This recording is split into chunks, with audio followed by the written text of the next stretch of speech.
Before EA gained the Star Wars exclusive gaming license in 2014, heck, even before Star Wars was handed over to Disney, we already had Star Wars mobile games. A lot of them actually.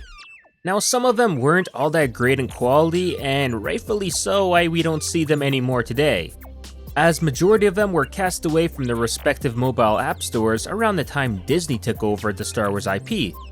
As Disney Mobile wanted to start fresh at the Star Wars cell phone game market, and that meant getting rid of everything, with some key exceptions being like the Knights of the Old Republic, which was an identical mobile port of the PC version, and this was really only because the game was just too good to get rid of. And unlike all the other Star Wars mobile games at the time, this one sold the most downloads. So this being a good game that came at a cost, but obviously one that people would still more than gladly pay for, it was a no-brainer for Disney to keep it alive. But what about all those other Star Wars mobile games prior to Disney acquiring Lucasfilm and LucasArts? Well, that is exactly what we'll be looking at today. And really, there were some good ones, but honestly some stinkers as well. Join me on this mini-series as we take a trip in time and check out all these games for ourselves on Silo's Star Wars Blast from the Past. Meet THQ Wireless. As before Disney and EA, it was all about THQ, whom were running the show on the Star Wars mobile game market.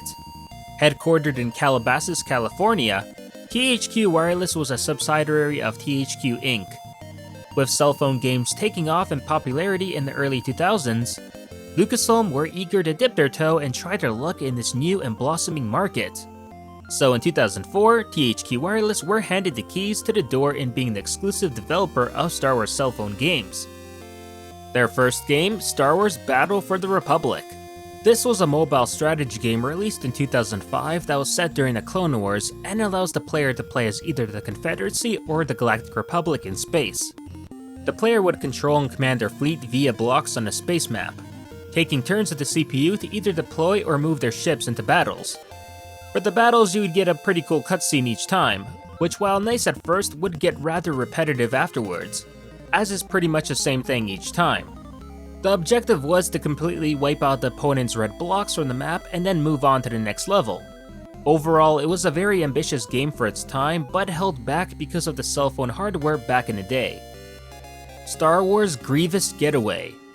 The game took place during the events of Star Wars Episode 3 Revenge of the Sith. The player played as Obi-Wan Kenobi with a goal of chasing and eliminating General Grievous.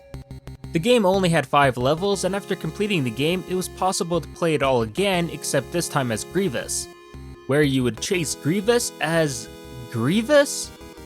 Yeah, I don't think they really thought that one through back then. Now granted, this was 2006, and mobile games were extremely limited, but no one said creativity had to be limited as well. Star Wars Imperial Ace. Released in 2006, this was THQ's first mobile game set in the original trilogy era, and it was even pre-installed on BenQ Siemens EF81 phones. It was a simple 3D space shooter in which players assumed the role of an elite TIE fighter pilot sometime after the Battle of Hoth. As a TIE pilot, players would be able to take part in an invasion of a rebel base on Megiddo in 5 different levels featuring space-to-ground combat. Once the game was beat, players would be able to unlock Vader's TIE Advance and replay all the missions using the overpowered fighter. Fun fact too, this game was one of the biggest mobile Java games in history, with a distribution size of over 1 megabyte. And well, it was also the first 3D Star Wars mobile game as well. So I guess you can call this as the great-grandpappy of all the Star Wars mobile games you currently play today. Star Wars Death Star Assault 3D. This was a 2006 release that focused on recreating scenes from Star Wars Episode 4 A New Hope and Star Wars Episode 6 Return of the Jedi, namely the attacks on the first and second Death Stars. Using the same game engine as Imperial Ace, this title instead had the player playing as the Rebel Alliance. The game received positive reviews, especially for its improvement on the controls, with the one gripe that it was a bit on the short side, but nonetheless still had strong replay value, especially for Star Wars junkies. Star Wars The Empire Strikes Back Mobile. Released in 2007, this was yet another addition to THQ's over-the-head 2D Star Wars mobile shooters. This time, an entire game that allowed the player to reenact the key scenes of The Empire Strikes Back, playing mostly as Luke Skywalker. However, there would also be a mission where you would be able to control the Millennium Falcon and dodge asteroids as well. Unfortunately, this game was extremely short, being able to be beat under 20 minutes. And since it wasn't a free game, then you can imagine a lot of people weren't happy with that. Star Wars The Clone Wars. This was a mobile strategy and action game by THQ released on November 19, 2008. Players were able to take command of squads of clone troopers to hunt down the Separatist Army's new secret weapon. It was a squad-based action game with 15 original missions on 3 different planets. Players are able to interact with heroes such as Anakin Skywalker, Obi-Wan Kenobi, and Yoda, as well as villains like Count Dooku and General Grievous, but yet weren't able to play as them. Well, at least they make up for it by giving you 15 missions to play. Unfortunately, while on paper it seems like a lot, the game was actually fairly short, as it was really only developed to promote the 2008 Clone Wars movie. Star Wars Cantina.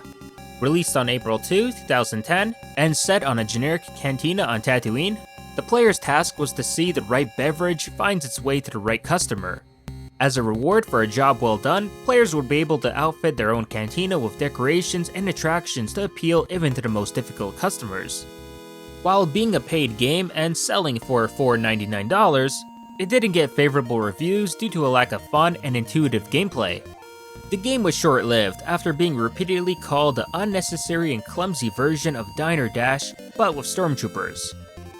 Star Wars Cantina was actually the last game developed by THQ as their license for Star Wars mobile games ultimately expired, resulting in their games being removed from App Store listings at the end of August 2011.